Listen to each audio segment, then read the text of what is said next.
Hello everyone. तो लो जी आ गया खेसारी लाल यादव जी और आस्था सिंह का एक बहुत ही बेहतरीन थर्ड सॉन्ग जो कि फुल वीडियो सॉन्ग में रिलीज हो चुका है। और इस गाने को लिखे हैं कृष्णा बेदर्दी जी और इसमें म्यूजिक दिए हैं आर्या शर्मा जी। और इस गाने को गाए हैं खेसारी लाल यादव जी और प्रियंका सिंह जी, जो कि आपको स्क्रीन के ऊपर दिखाई दे रहा है। जिस सॉन्ग का टाइटल रखा गया सूरज बाबा, जिसका टाइटल है सूरज बाबा। और ये फुल वीडियो सॉन्ग आ चुका है और वीडियो में आपको दिखेंगे खेसारी लाल यादव जी और आस्था सिंह जी, फिट में है आस्था सिंह जी। और ये खेसारी लाल यादव जी का दूसरा थर्ड सॉन्ग है जो कि काफ़ी बेहतरीन सॉन्ग है और फुल वीडियो सॉन्ग में रिलीज हो चुका है।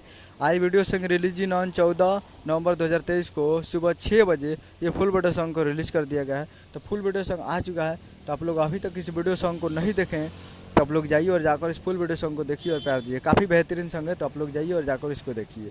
इसको आप जाकर देख सकते हैं Khesari music world present Bhojpuri YouTube channel पे फुल वीडियो सॉन्ग को रिलीज कर दिया गया था। Khesari music world present Bhojpuri YouTube channel full video song को जाइए और देखिए और प्यार दीजिए। उम्मीद करूँगा वीडियो चला चैनल को सब्सक्राइब करेगा तो कैसे खेसारी लाल यादव जी के लेटेस्ट नहीं आता है। वीडियो अच्छा लगा तो वीडियो को लाइक कीजिए और मिलते हैं अगले वीडियो में। तब तक के लिए जय हिंद, जय भोजपुरी।